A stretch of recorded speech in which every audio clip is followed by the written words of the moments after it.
ప్రభునందు ప్రియమైన శ్రోతలకు వందనములు. ఈ పోడ్కాస్ట్ కార్యక్రమం నాకు స్వాగతం. మీ అందరి కొరకు ఈ కార్యక్రమమును ప్రసారం చేయుచున్నాం. విని దైవాశీస్సులు పొందుకోగలరు. అందరికీ వందనాలు. కొన్ని తప్పులు చేసినప్పుడు మన మనస్సే మనని దోషిగా నిలదీస్తుంది.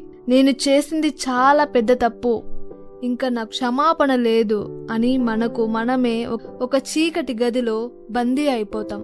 మనందరి జీవితంలో ఏదో ఒక తప్పు చేసే ఉంటాం. చేసిన తప్పును తలంచుకుంటూ కుమిలిపోవడం ఒక ఎత్తు అయితే, లోకం మనల్ని చూసి ఏమనుకుంటుందో అని భయపడటం ఇంకో ఎత్తు. పరిశుద్ధ గ్రంథంలో యేసుక్రీస్తు చెప్పిన ఉపమానాన్ని ఒకసారి జ్ఞాపకం చేసుకుందాం. ఒక తండ్రికి 2 కుమారులు.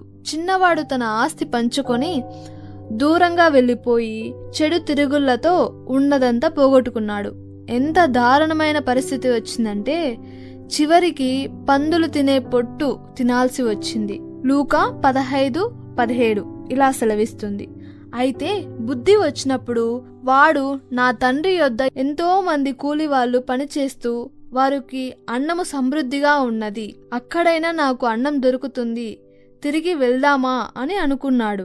కానీ లోపల ఒక్కటే భయం, మా నాన్న నన్ను మళ్ళీ లోపలికి ఆహ్వానిస్తాడా, నన్ను చేర్చుకుంటాడా అని భయపడుతూ ఉన్నాడు. 20వ వచనంలో ఒక అద్భుతమైన దృశ్యం ఉంటుంది. అతడు ఇంకా దూరంగా ఉన్నప్పుడు తండ్రి అతడిని చూచి చిన్నబోయి పరిగెత్తి వాని మెడ మీద పడి ముద్దు పెట్టుకొనెను. ఇక్కడ గమనించండి, కొడుకు ఇంకా క్షమాపణ అడగలేదు, తప్పు ఒప్పుకోలేదు. కానీ తండ్రి మాత్రం అతని తప్పును చూడలేదు, తన కొడుకు తిరిగి వచ్చాడని చూశాడు. లోకమైతే ముందు మనం చేసినటువంటి తప్పుల చిట్టాని చూసి చెప్తుంది. కానీ ఈ తండ్రి ప్రేమ మాత్రం, నువ్వు తిరిగి వచ్చావు కదా, అదే చాలంటుంది. ఆ తండ్రి అతనికి మంచి బట్టలు ఇచ్చాడు, ఉంగరం పెట్టాడు, విందు చేశాడు. తన కొడుకు పోగొట్టుకున్న గౌరవాన్ని ఒక్క క్షణంలో తిరిగి ఇచ్చేశాడు. మిత్రమా, తండ్రి ప్రేమ ముందు నీ తప్పుల లిస్ట్ అనేది చాలా చిన్నది. మీరు ఎక్కడ ఉన్నా, ఎంత తప్పు చేసినా మిమ్మల్ని ప్రేమించే దేవుని హృదయం ఇంకా తెరిచే ఉంది. మనుషులు మిమ్మల్ని వేలెత్తి చూపించవచ్చు, కానీ దేవుడు మిమ్మల్ని కౌగిలించుకోవడానికి ఎదురు చూస్తూ ఉన్నాడు. లోకం నీ తప్పులను బట్టి నిన్ను శిక్షిస్తుంది, కానీ దేవుడు నీ పశ్చాత్తాపాన్ని బట్టి నిన్ను దీవిస్తాడు. నువ్వు తప్పు చేశావని వెనక అడుగు వేయకు. నీ గతం నీ భవిష్యత్తును ఆపలేదు. అద్దం పగిలితే అతికించడం కష్టమేమో, కానీ మనసు విరిగితే దాన్ని బాగు చేసే శక్తి దేవునికి ఉంది. ఒక్కసారి మనసు మార్చుకొని తిరిగి రా. నీ కోసం ఒక కొత్త జీవితం వేచి ఉంది.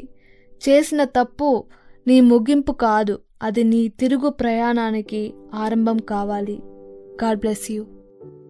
ఈ కార్యక్రమమును గూర్చి మీ సలహాలు మరియు మీ ప్రార్థనా అవసరతల కొరకు మమ్మను సంప్రదించవలసిన మా ఫోన్ నంబర్ 9480585039 మరియు email ID info@fibaonline.org.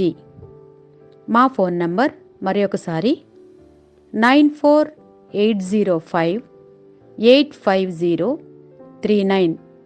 Email ID info@fibaonline.org.